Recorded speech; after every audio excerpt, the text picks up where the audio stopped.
guys. Oh man, okay, that's good. Thank you guys so much. Can you guys hear me okay? All right. So thank you guys for all coming. It means a lot to me, and I think for everybody here that kind of put on the show, that you guys would just find the time and do it. So I'll tell you guys what I tell my students in class. If you have a question, just raise your hand and we can stop and we can talk about it. I'd rather talk about it, like if you have a problem or a question before, that way, if I go on to another topic, like it's not so hard and you don't understand the first topic, right? You're not thinking about the second topic. So just raise your hand and let me know kind of how it's going. If I'm going too fast, also that's a big thing. I try to not do that. But anyway, so this topic that you guys can see up there is, does human value provide evidence of Christianity? And so the big idea with this whole thing is, I was on my last rotation, so I'm a physical therapist right now. I just passed my board exam actually, which is nice. But I had to go through a clinical rotation at a hospital in Lansing, and it was a long-term acute care setting. And so lots of those patients, they were really, really sick. And so it wouldn't be uncommon for me to lose a patient, right? Like almost all the time you would see that. And it was really hard, and as a student, they don't really prepare you for anything like that. You just kind of get baptism by fire, right? And you just kind of go into it.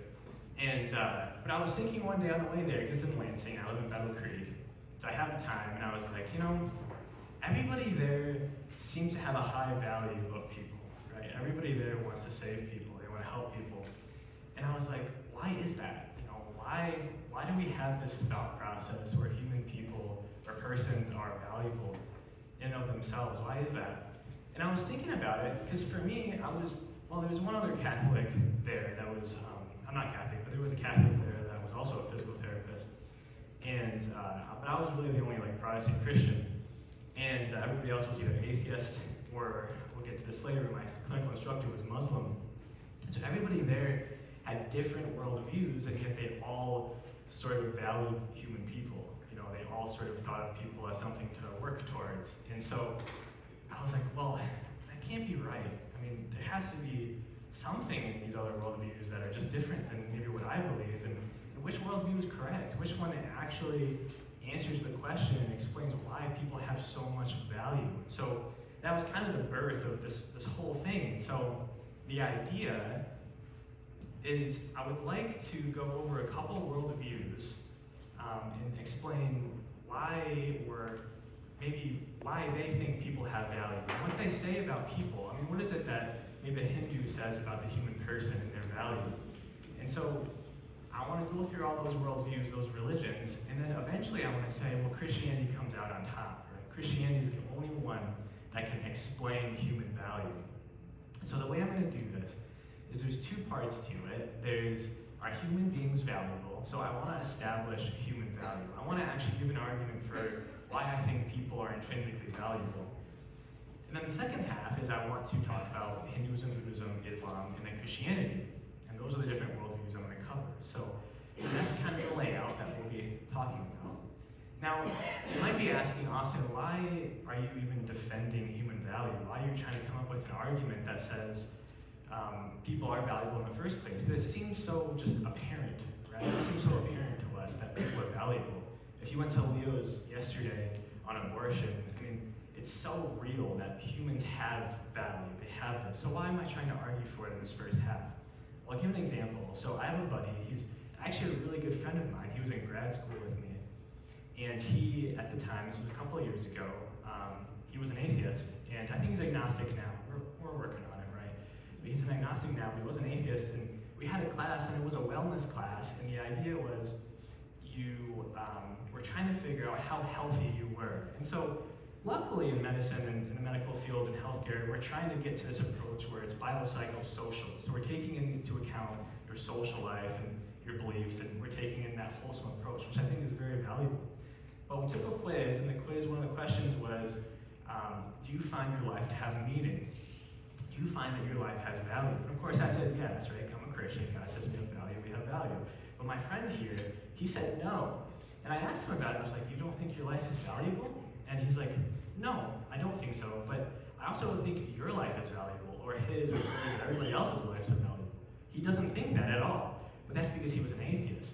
And so for him, he was like, well, we're just bundles of atoms, right? There's not really any ultimate value for us. I mean, and I applaud him. I give him props, because if you were to take the atheist worldview, that's literally what you would get. People aren't valuable. There's nothing valuable in the universe. All you are just a bunch of atoms rearranged into something that looks like a person. And so there are people out there, is what I'm trying to say. So as you guys go out there and you guys maybe give forth your defense for Christianity, there are people out there.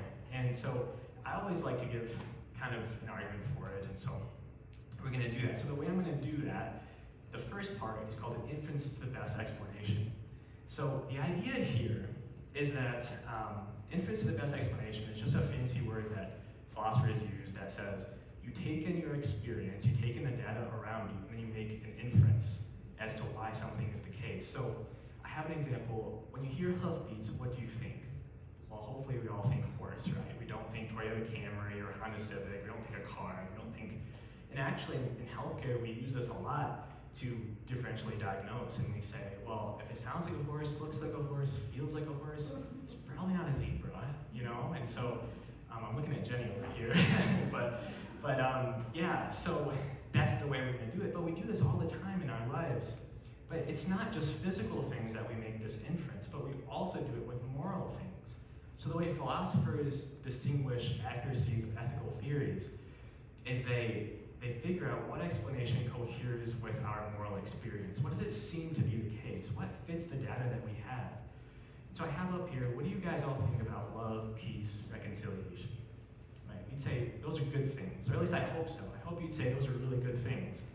But the reason why is because it coheres with our moral experience. We know that love is a good thing just because love is a good thing, and we just know that, right? It coheres with our experience. What about hate, death, or murder? Well, we think those are bad things, and the reason why is because it coheres with our moral experience. We know for a fact those are bad things. So when we talk about moral values and whether or not people have value, we can kind of use the same idea, right? We can kind of use the same idea in saying, well, it just coheres with our experience, therefore we have no reason to disprove it. In fact, we have more reason to approve it. And so I have right here, I'm gonna ask you guys a couple questions. What do we do when babies are born? I have the answer. Well, we celebrate, right? We celebrate, that's good things. I mean, so many times throughout the world, you hear people having miscarriages and not being able to have children. Those are all terrible things. And so when a baby's actually born, we celebrate, we're happy. Now, what about when someone dies? Well, we mourn, right? We're sad because something bad actually happened. And the answer is because human people have value, right? And we can know this because it coheres with our moral experience, right? We're happy when babies are born, we're sad when they die. That's exactly what happened to me in the hospital, right? I was like, why am I happy that this person woke up from their coma? Why am I actually happy about that? I should be happy, and I'm happy that I'm happy for that, but why is that? Well, because it's a good thing. People are valuable. So this argument says we can know people are valuable because we can make an inference to the best explanation. It coheres with our experience. Now, another argument I want to give is a deductive argument. And now, this is something I've come up with personally. You won't see this in a journal or an article somewhere. It's just something I've kind of came up with in my mind here. And the way this works is it's a deductive argument. And so the premise is, if those are true, then the conclusion must be true. That's all a deductive argument means. And so it goes like this. If humans do not have objective value, then the murder of a human is morally permissible. That's premise one. It's not morally permissible to murder a human. That's premise two. Therefore, the conclusion, humans have objective value. So what I want to do is I want to go through each premise and say why I think it's the case. So premise one, if humans do not have objective value, then the murder of a human is morally permissible. Now, the way I want to describe this is humans have this thing called intrinsic value. And there's two different kinds of value. There's instrumental value and intrinsic value. Instrumental value is the value you bring maybe at a job, or something that you do, you make something, or maybe the love that you share with your son or daughter or something along those lines. But intrinsic value is the value in and of yourself, something that you just have because you are who you are. Now imagine you didn't have that. Imagine you didn't have intrinsic value. Well, well, I think it's wrong to murder you, right? There's nothing valuable about you. I mean, there's literally just nothing. You have no value. So why is it so bad if you die? Well, the answer would be no, it wouldn't be. It wouldn't be so bad if you died if you didn't have any value. It's precisely what Leah was talking about with the abortion thing. If we don't think the unborn are valuable, why care if they die, right? Why care if they die? And of course we want to say they're valuable. That's a good thing. But if we didn't have this value, it'd be morally permissible. Now, I know what you're thinking, right? Austin, this is clearly stupid, right? People, it's bad if they die. And I'd say you're proving premise two. It's not morally permissible to murder a human. It's just not. And I intentionally put murder because some people might argue, well, what about killing to save somebody? And I say that's a good thing, but that's not what I'm talking about. I'm talking about murdering somebody. Murdering somebody that was innocent, right? That didn't have to die. And the way I'm going to say this is correct is because it appeals to our moral experience, just like what I talked about with the infants, the best explanation. What do we all think about love, hate, saving someone, right? Those are good things, right? And we can know because of our moral experience that also it's wrong to murder somebody. I even wrote, so to deny this premise would to say water does not equal H2O. It's just irrational at that point. If someone told me it's okay to murder somebody, I'd say, well, you don't need philosophy, you probably need pastoral counseling at that point. You probably need something else other than what I can give you. Maybe go see my wife, right? But not me, not that kind of therapist. So here's the thing. What does this mean now? Well, it's a deductive argument. The conclusion means humans have objective value. We have objective value. That's something that we can take with us. So when you're talking with somebody who maybe thinks, people don't actually have value, they're atheists or what have you, right? Tell them this. People have value. There's something about that. You can trust your senses. You can trust your moral experience. I put a picture of a baby just because, it's just good. Babies are good, right? So we're doing that. Does anybody have any questions at this point? Does this all make sense? I'm going to use this as a time to drink some water because my mouth gets really dry. All right, so we'll go into the next half. What best explains this? So what we have now is we have this data. We have this ultimately this weird thing that exists, human value. We have this weird thing, it needs to be explained. And so what worldview explains it best? And the way I'm going to do this argument isn't a deductive argument. So what I'm going to give to you guys, it could be the case that maybe Christianity is false with this argument. But what I'm trying to say is I'm going to build a cumulative case that Christianity is accurate, that it is the true worldview to have. It's a cumulative case.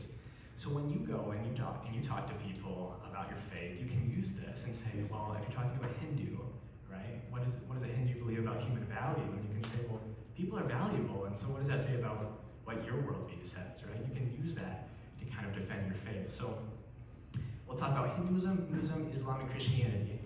Now, I want to point out, first thing, I didn't cover everything about the religions here. And obviously, each religion has books on it, right? Like, they all need their own books to explain it. They're all beautiful in their own right, and you need to go through that. And also, I'm not Chris. Chris knows these way better than me. But what I'm going to put for you guys is what each religion says about human value. That's what I'm after. What does each religion say about the human person? That's what I'm really after here. So that's what we'll go through. So first up, Hinduism. Now, in each one of these, I'm going to cover the basic beliefs of each religion and then show kind of why their explanation isn't a good one for human value. Now, the big problem that I have with Hinduism is Hinduism has so many different forms to it. It's really, really hard. There's one form that elevates the god Krishna, and it's more of a theism. It's more of there's one god, and that's who Krishna is, right? There's another form that is more polytheistic, where there's millions of gods out there, not just one. The one I'm going to be talking about is called Vedanta pantheism, and the reason why I chose this is because I feel like you're more likely going to talk to somebody a pantheist these days. I feel like in the world that we live in now, everyone is really interested in this idea of, well, God is everywhere, right? You are God. Everything is God. I feel like that's a lot more accurate to this day and age, so that's why I wanted to talk about it. So in Vedanta pantheism, pan means all, theism means God, and so everything's God. Well, everything is God. But there's only one, which is Brahman. He's infinite in form, or I shouldn't say he, but Brahman is infinite in form, immortal, imperishable, impersonal, changeless, but get this, also beyond thought and knowledge. Something doesn't seem right with these definitions, right? It doesn't seem right to you. And the reason why is because Hindus would say that Brahman is all of these things, yet we also don't know for sure, because Hindus, they don't take kindly to maybe that Western or rationalistic sort of idea where we try and elevate logic or try and criticize what gods are. They don't really like that, because to them, God, Brahman, is just this unknowable thing. So what do they say about the world? Well, all is God, and God is all. There's only one reality. The world we know through our senses also doesn't exist. And so let me give you an example. So if you're walking through a forest and you see a snake on the ground, and you say, oh my gosh, it's a snake, and you go run away, right? You go run from it. At least hopefully you do. And you come back the next day and you figure out, oh my gosh, it's just a rope. Well, that's exactly what the Hindu would say the world is. Much like you think that rope was a snake, much also like you think the world exists. The world doesn't actually exist on their worldview. And the reason why you think it exists is because you're under this illusion called Maya. Maya just means illusion. And so the universe only appears to exist, but in all reality, it doesn't exist. I had a friend one time, he told me he was taking a class on Hinduism, and the professor was Hindu, right? And he was saying, well, Hinduism is right and accurate. And he asked him, did you take the stairs to class today? And the Hindu was like, yeah. He's like, well, why do you think the stairs exist? Why can't you just walk through the walls or just get there by yourself? Why would you need to take the stairs? And he didn't really have an answer. And the reason is because to them it's just illusory, right? It's not a real world. Now, what does that say about mankind? Not about man, but what I mean by that is just humans, just mankind. So for them, man is also Brahman. But the only thing is, we've deceived ourselves into thinking that we're particulars in the universe. We've deceived ourselves into thinking that we're actual individual people. And for them, if you could just meditate on your true self, which is called the Atman, A-T-M-A-N, then you would realize that you really are just Brahman, this one God. But you yourself don't actually exist. Individually, you're just Brahman. You just think that you're a man because you're under a Maya. Now, how do you get through this sort of illusion, right? So, because man must transcend this world of illusion, because if they don't, what they're doomed to is this cycle of samsara. And samsara is this, you guys have probably all heard this, right? When you die, you get reincarnated into something else, into something else, into something else. And that's what the Hindus believe. Now, they also believe in the law of karma. So if you were to do more good things than bad things, then eventually you would get to this state where you can break free from this Maya, and you can blend with the cosmic oneness. You can blend with Brahman. And what would happen at that point is that you would basically cease to exist. Like everything individual to you, authenticity of you would cease to exist, and you become one with the consciousness, the grand consciousness, and that's what they believe. Now, what does this worldview say about human value? Because that's really what I'm trying to get at here. Well, the one thing that strikes me is there's no objective value in each individual because you don't exist. For something to have value, it must exist first, right? Something or someone must have value for that person or must exist for that person to have value. So this goes against entirely what we know to be true, right? People have value, but on this worldview, you don't. You don't have value. You don't even exist. The world doesn't exist. And I always find it kind of interesting because this also means that every evil that you have, every good thing that you have, that's all fake. That's all fake. It's not real. There's really no good and bad in this worldview because it's just not real. So in the end, this worldview, at least in my opinion, doesn't really do human value justice, right? We don't have value on this. And this goes against our data, right? So this worldview can't explain human value. So we'll go on. What about Buddhism? So Buddhism, and what's interesting here is classically they're actually atheists. They don't actually believe in some sort of God. And Siddhartha, the first Buddha, when asked about God, he really didn't think it was worth talking about. He didn't really think it was even relevant for the world. For him, he was all about trying to figure out why is there suffering in the world. That was his big thing. Why is there suffering, and what can I do about it? What can I do to change this sort of suffering? Now, there are different forms of Buddhism out there, and it kind of suffers from the same problem as Hinduism, but the same issues still arise for all those forms. So for simplicity's sake, I am doing the classical Buddhist here.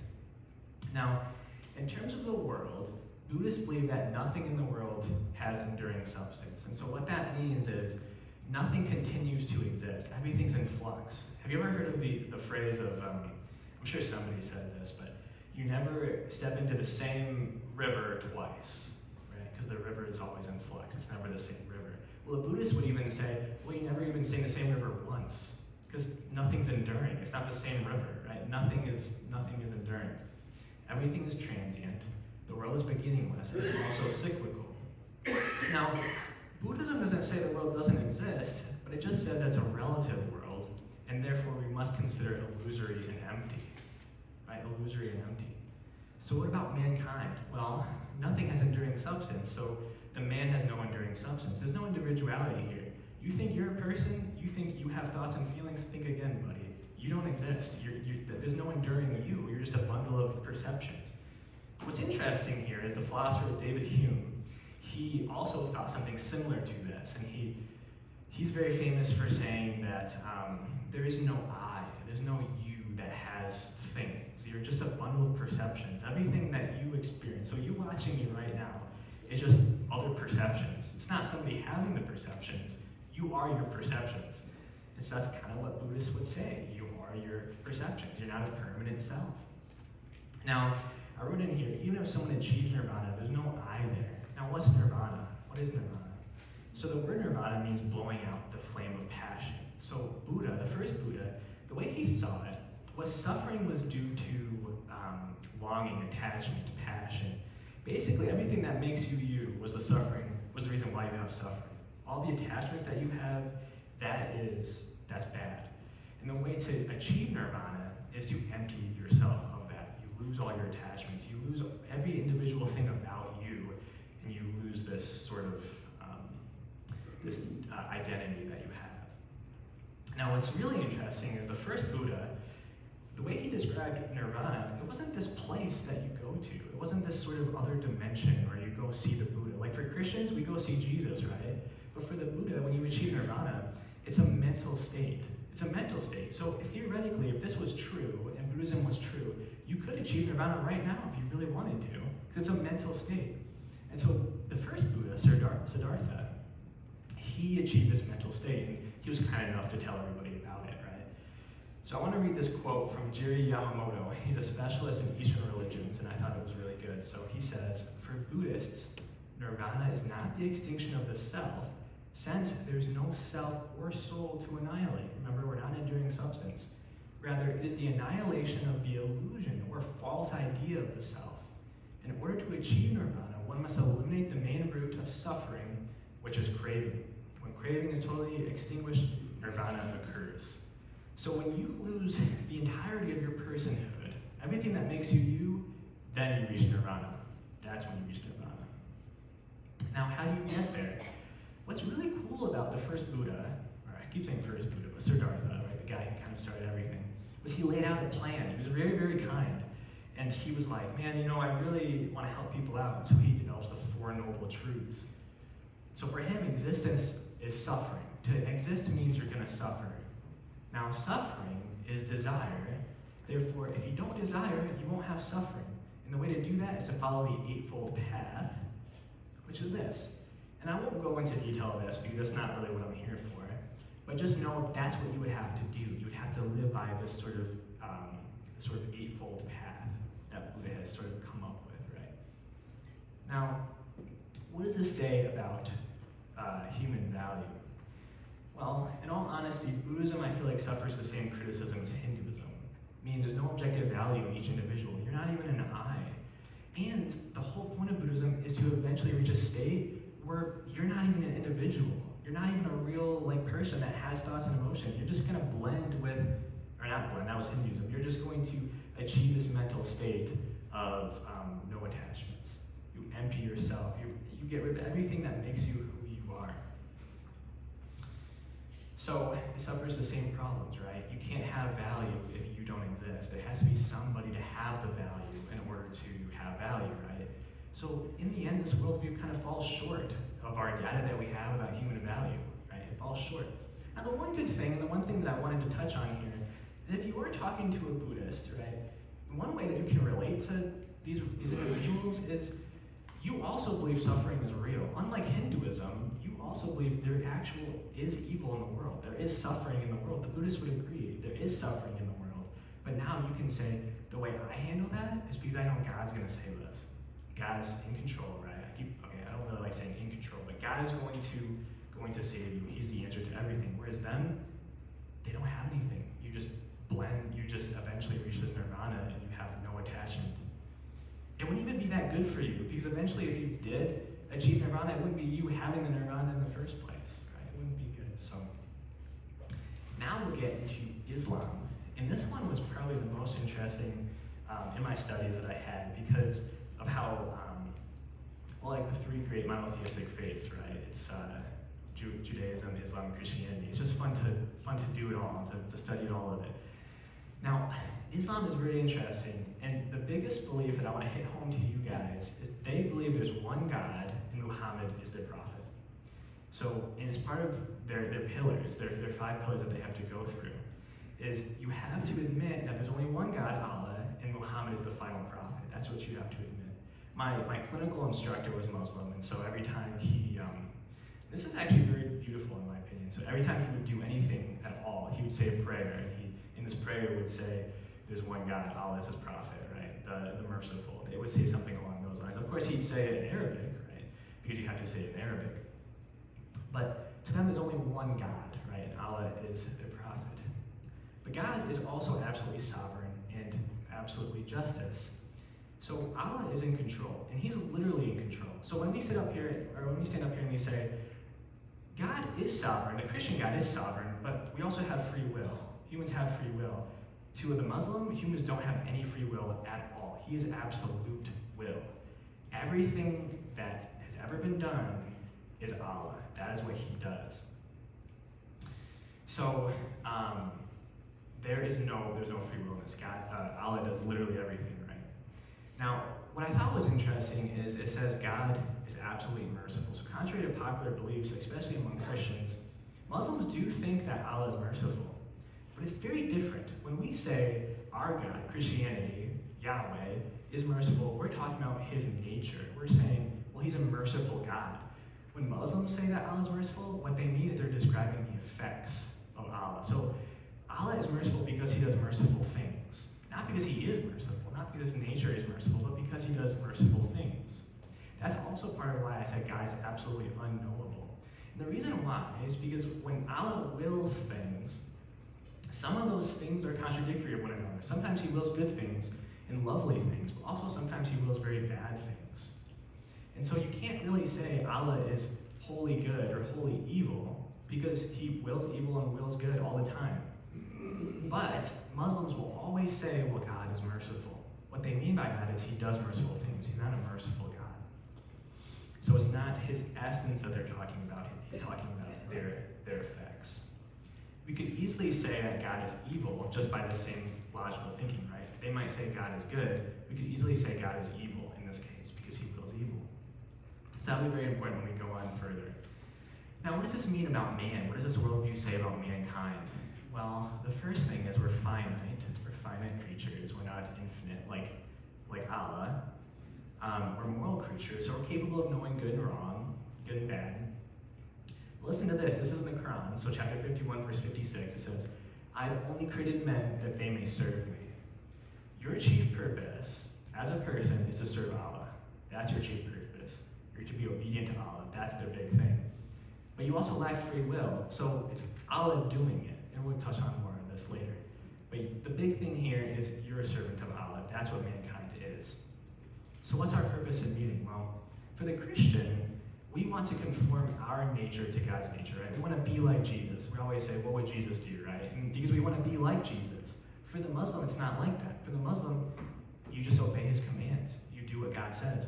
Now for the Christian, we want to obey God, and that's a good thing. We should obey God, but we should obey God out of the love that we have for him and the fact that we want to be like him, not because we're just obeying willy-nilly, right? That's not what we would want to do. But for the Muslim, you would.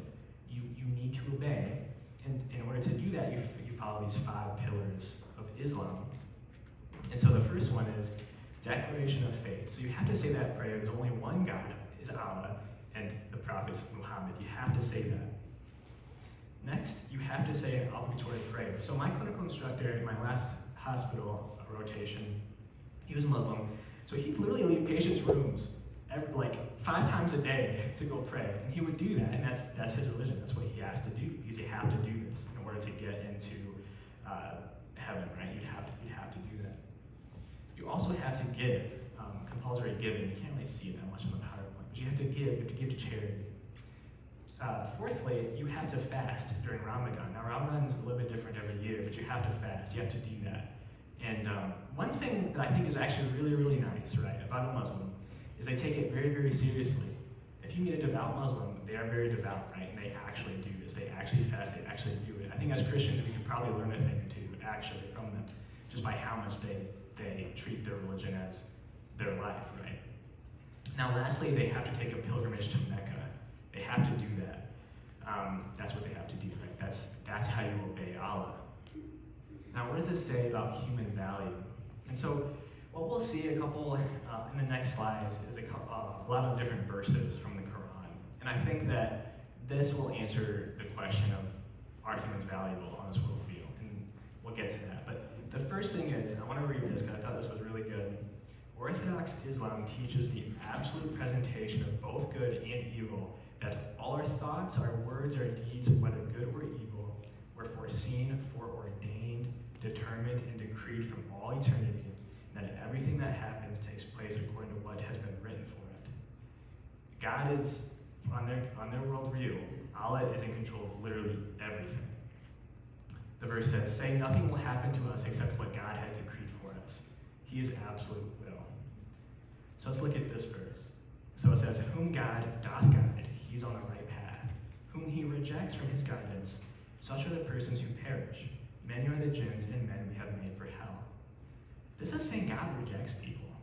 Allah rejects people, right? So it's not that, what's really interesting is, so I've had conversations with my clinical instructor before, and what always got me was they always want to like lead you, right, to Allah. They want to lead you to that. But it's not really them leading you, is it? It's Allah. Allah's leading you. And he makes the choice whether or not you join that religion or not. He's the one deciding whether or not you obey him. It's always interesting to me because it's like, okay, so if I'm not obeying Allah, he can't blame me because he's the one doing it. I have no moral culpability here. You can't say I'm in the wrong because he's the one doing it. Let's look at this verse. You can see all this. So the word is proved true against the greater part of them, for they do not believe. We have put yokes round their necks right up to their chins, so that their heads are forced up and they cannot see. The same is it to them, whether thou admonish them or thou do not admonish them, they will not believe. So there's another verse saying that Allah's in control. He's going to make it to where you believe in him or follow him or not. He's the one that says no or says yes. What about this one? "If we had so willed, we could certainly have brought every soul its true guidance. But the word from me will come true. I will fill hell with jinn and men all together." What's worse is, God admits that he could save everybody, but chooses not to. That's the worst part. That's evil. That's so evil, right? He admits that he can save everybody, but he chooses not to. So it's not up to you. It's for the Christian, right? God would say he wants everybody to be saved, wants literally everybody to be saved. But it's not up to him, it's up to you. You have the free will to decide, I want to be with God or I don't want to be with God. On this worldview, Allah decides for you. He decides for you. So this determinism makes Allah the author of evil. Now I want to read this quote. You guys might know this theologian. He's the Islamic theologian, Al-Ghazali. He's probably the most prominent and the most respected Islamic theologian ever to live. He actually wrote one of the contingency arguments for God. He's a real smart guy. So he says, "He, God, willeth also the unbelief of the unbeliever and the irreligion of the wicked, and without the will there would neither be unbelief nor irreligion. All we do by his will. What he willeth does not come to pass. If one should ask why God does not will that men should believe," so basically if you ask, why do you will people not to believe in you? He says, "We have no right to inquire about what God wills or does. He's perfectly free to will and do what he pleases, and creating unbelievers and will that they should remain in that state. And willing, in short, to all that is evil, God has wise ends in view, which is not necessary that we should know.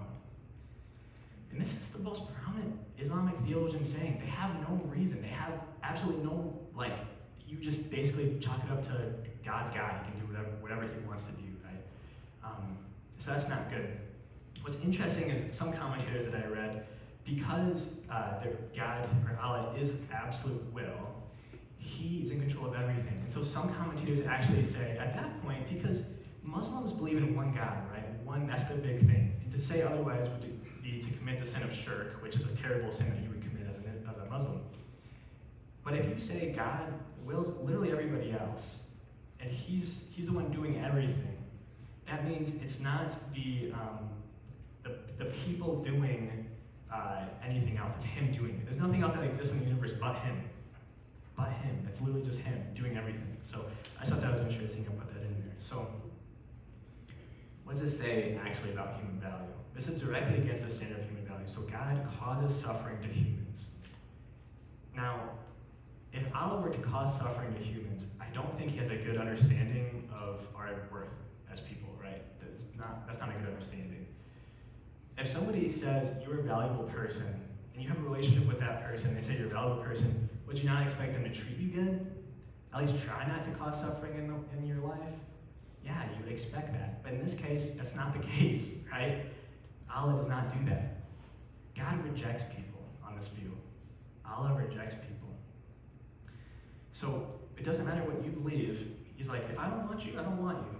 And to me, that just says you're not valuable, right? You have no value as a person because he can just reject you. Finally, God can save all but chooses not to. So what's so interesting, right, and I said this before, but the Christian God, he wants everybody to be alive. He wants everybody to be saved. But that's up to us, right? We have the free will. Allah controls everything. He could save literally everybody that he wants to, but he chooses not to. This is a worldview that I think fails on human value, for sure. You can't explain human value. So now that brings us to the Christian worldview. And most of you guys are Christians, right? So I'm not going to go into all the theology. But there is one thing I wanted to point out. The first one is Alvin Plantinga. He's a Christian philosopher, really respected, really clever, smart individual. He defines God in this way. God is a maximally great being, and what it means to be a maximally great being is you're morally perfect, you're all-knowing, and you're all-powerful. That's what it means to be a maximal great being. And all of us, I think, would agree with all of these things, that that's what God is, that's who God is. If God were to exist, those are the properties he would have, right? Those are the properties he would have. Now, I would add one thing, and this isn't scripture, right? But this is what I'm adding, and I think is to be accurate. God is also maximal in value. He's the most valuable thing in the entire universe. But if there is such a thing that has the most value in the entire universe, surely it's God, right? With him, there's nothing would exist. He's maximal in value. Now, with this in mind, I want to go over a lot of different verses as we kind of understand the way God sees us and whether or not we have value on this worldview. So this first verse, I really, really like it. So it's Psalm 8, 1 through 4. King David says this. He says, "You have set your glory in the heavens. Through the praise of children and infants, you have established a stronghold against your enemies. To silence the foe and the avenger, when I consider your heavens, the work of your fingers, the moon and the stars, which you have set into place, what is mankind that you are mindful of them? Human beings that you care for them." This is the question that keeps me up at night, I'll be honest with you guys. If there's a God out there that exists, and he loves us that much, being maximal in nature, he doesn't need any of us, he doesn't need literally anybody, being maximal in nature, maximal in value, and yet he cares for you. That seems awfully weird. Doesn't that seem kind of weird? But that's the case. That's what Christianity says, right? Now, what does the Christian faith say about human value? The first thing I would be remiss if I didn't put this in here. We're made in the image of God. So God created mankind in his own image. In the image of God, he created them, male and female, he created them. So in theology, we call this the imago Dei. It's I'm pretty sure it's Latin, but it's a word for image of God. We're made in the image of God. We're image bearers. Now think about this, right? I just got done saying that God is maximal in power, in all-knowing, in moral perfection, and in value. Now, what does that say about us? And not only just us, but literally everybody of all faiths. We are made in the image of God. Are we not also valuable in the image of God? Do we not also share in that? Now, I'm not saying that we're on par with God. I'm not saying that. And I'm not saying we are God. That's Hindus, right? I'm not saying that. But what I'm saying is, there's something about it. There's something about being an image bearer that says we have value. Secondly, God finds us worthy to care for. So John 10:11 says, I am the good shepherd. The good shepherd lays down his life for the sheep. So this is a parable, right? He's talking about people. But if you keep reading on, I didn't put the whole verse, if you keep reading on, Jesus says, and I would do it again. He says, I would do it again. Not only I would lay my life down once, but if I could, I would do it again. That's incredible, is it not? And so I'm just thinking here, I'm like, okay, if I died from a cross and all the Romans would kill me, and that's what happened, I would not do that again. I'll be honest, I love you guys, I would not do that again. That's awful. I would not. But he's saying, I would do it again. He cares for you. That's the most incredible thing. A maximal great being in the entire universe decides that Austin Begley deserves to live. That I want to be with him. I'm getting choked up just thinking about it, but it's just crazy, right? All right. So the third thing is God died for you. Okay. When he has received the drink, Jesus said, it is finished. With that, he bowed his head and gave up his spirit. Okay, so picture this. The God of the universe, maximal in value, decides to literally die, cease to exist just so that he could be with you. Just so that he could be with you. Does that not scream of the value that we have as people? Does that not scream of the value that we have as people, right? What about this next one? So unlike Allah, unlike Islam, God wishes to be in a relationship with everybody. Literally everybody. If he finds it, truly I tell you, he is happier about the one sheep than about the 99 that did not wander off. In the same way, your Father in heaven is not willing that any of these little ones should perish. And he's talking about us. He's talking about literally everybody in the entire universe. He wants to be with everybody. The other worldviews don't do that. They don't have that. No other religion in the entirety of mankind has God wanting to be with you. You'll never find that other than Christianity. So this is one of the last slides I have here. Picture this, the God of the universe dying just to be with you. Just to be with you. I'm getting choked up because it's like, I think once you understand that God is maximal in value, maximal in literally every attribute that is good and pure in the universe, and yet he died and just wants to be with you. Just wants to be with you. Does that not scream about our value as human beings? No other religion has that. No other religion. We are the only ones. Now, I'm not saying that we should leave here and say, oh my gosh, I'm so awesome, look at me, I'm so great, and everybody should like me and love me. While that's true, you are awesome, and we should love you, right? We should love everybody. Don't be conceited, right? You wouldn't want to say that. But at least know you have value. And that's what Christianity is all about. That's what it's all about. No other religion is like that. So let's revisit the argument again. Humans have value. So we have this data. There's data that needs to be explained. Something in the universe needs to be explained. Christianity explains the value above all other worldviews. No other worldview explains it best like Christianity. So therefore, Christianity provides the best explanation of human value.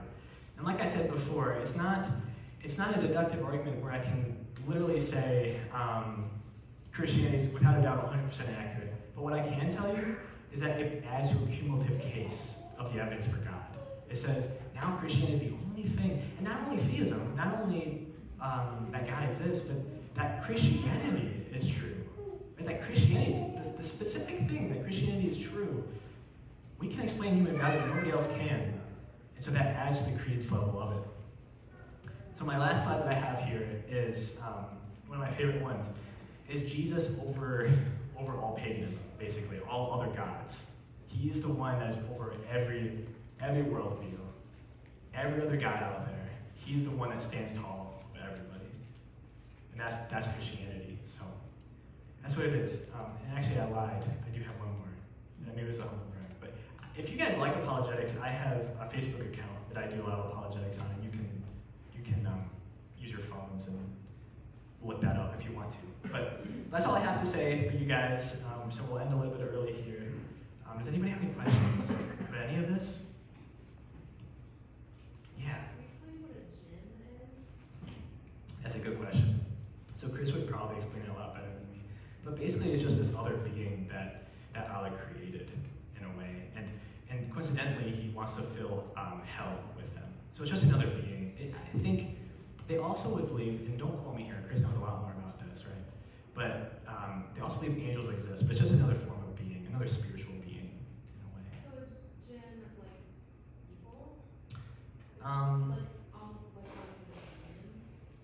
I don't think I would say that for sure, but I don't know for sure. I don't want to give you an answer and be wrong. So, yeah. But, Thank you. yeah, totally. That's a good question. Anybody have anything else? Yeah. How do Muslims justify killing people who don't follow Allah? If by definition, if you're not following Allah, He's the one that's telling you not to follow Him. So how do they Yeah. come around to, okay, I gotta kill you because you're doing exactly what Allah is telling you? Yeah, that's something that many Christians talk about. They bring that stuff up because they don't really have an answer for that, right? Like you just don't. And what's interesting, so I know some Muslims, some sects of Islam, they will try and say that humans have free will or some sort of free will. But if we're going to take the Islam faith at its core, right, and you read the Quran, there's no way. There's absolutely no way we could have free will on the actual basis of the faith. So, yeah, that's a really good point, though. Awesome. Yeah. I was watching, I don't know if it was like which sect of Muslim it was, but the one, he was like one of their speakers, like very educated guy, and he's saying even if you were a past Christian or American, were to choose Allah, men in particular, you'd almost be a second-rate guy. You pay more taxes, they would tell you what you do for a living, and things like that. So that, to me, says how can you have value on humans and have different Different levels. bridges, right? Yeah, it's really weird. It's almost akin to like slavery or something. Right, Where that's what it sounded like. yeah, where it's like you're second-rate human. Yeah, it's pretty crazy. One thing I wanted to say before we kind of break up is the point here, doing apologetics is always to defend the faith with gentleness and respect. And so I never want to say that these other religions are dumb or stupid or like, I never want to be mean, right? You never want to be mean, you always want to be loving. But it is, you should be judging the beliefs, right? You should be judging the ideas, because not every idea is made equal, right? Clearly, if somebody has the idea that murder is okay, you would say that's bad, right? That's wrong. So, always want to be gentle and respectful, but yeah. Why is it wrong, like, justify killing believers? Like, I've seen, like, wrong versus obstructing parents around believers on how they want to kill them. Like, how would a Muslim, like, justify voting like that? They would just say Allah wants it, right? Allah wants it. To them, if God's telling you to do something, I mean, who are we to say no, to say otherwise? You know? And for them too, their view of mankind is we're just servants. We're just servants of Allah. That's all we are. We're weak, we're frail, we need Allah, right? And so they would say we're just following Allah. Yeah. All right. Oh, yeah. So they have no concept of any kind of evil moving through the world, that it's just all the time. See, that's a good point, because they would say evil does exist, right? They would say evil does exist. They are actually the one good thing about my clinical instructor. He was Muslim. Him and I were probably the only objective moral theorists out there where we'd say some things are good and evil. Most of the staff there were relativists, that there is no good or bad. And so so one good thing about that is they do think that there are good things and bad things, but Allah just wills either good or bad. You can will both. Yeah. Which to me always seemed like that's logically contradictory, right? But they would say it's not because his nature is good and evil, it's just he just wills good and evil. His nature is he could do anything. So yeah. Did that answer your question? Maybe. Yeah, I feel like you did. Okay. All right, cool. Awesome. All right. Oh, Mason from the back. What would you say to the atheist that says life is valuable because it's rare or like scarce in the universe, and like the chances of us existing are very small, so that therefore life has value? Yeah. I would say just mankind, like in general, right? Like we getting pregnant, having babies, that isn't necessarily like a rare commodity per se, like on planet Earth. And so I don't know if you could say that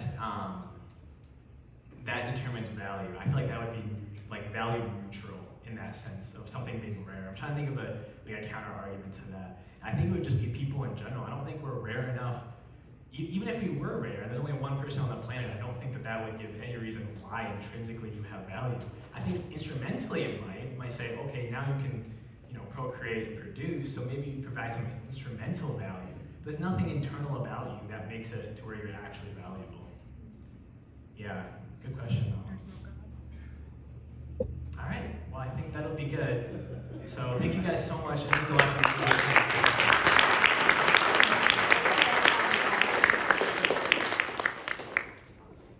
Austin, I had a question. Oh, sure. Your clinical instructor, did he know you're a Christian? Yeah, so I'll have to confess, I'll have to repent here. So for the longest time he didn't. Like eventually I did tell him, but as a student, if the professor is what determines whether you pass or fail, I literally just tried to stay on the outskirts, right? But eventually I did tell him. Once we built that relationship together, I did end up telling him, yeah. And we just had good conversations, and he sorry, what? Was he respectful of you and your... Yeah, we actually have a good relationship. He gave me a Quran. I asked him, I was like, what version of the Quran is the best one? And he gave me one. I think he was really trying to convert me, but it was really fun. It was fun to get to know him. So, yeah.